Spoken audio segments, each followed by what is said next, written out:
Sail on, O two, thou ship of state.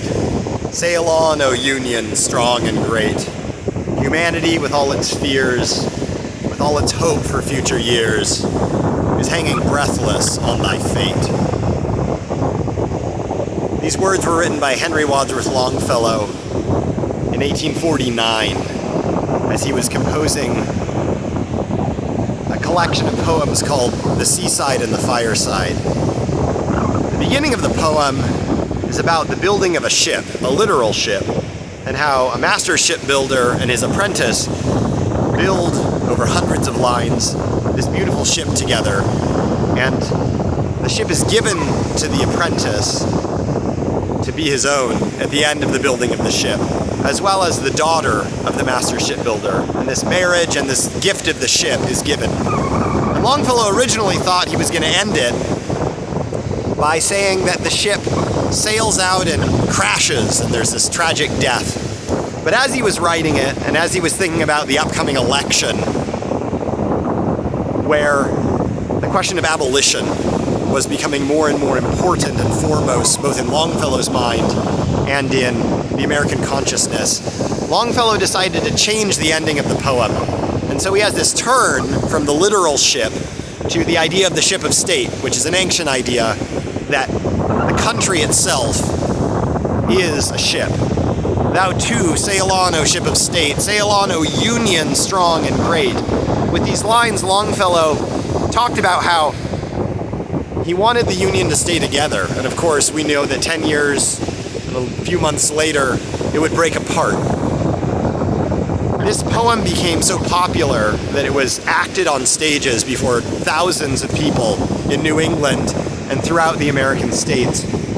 Fanny Kemble, the famous actress of that age, performed it, crying and weeping, Longfellow says in one of his journals. We know that Abraham Lincoln read this poem, and he remarked to one of his aides that it had brought him great joy.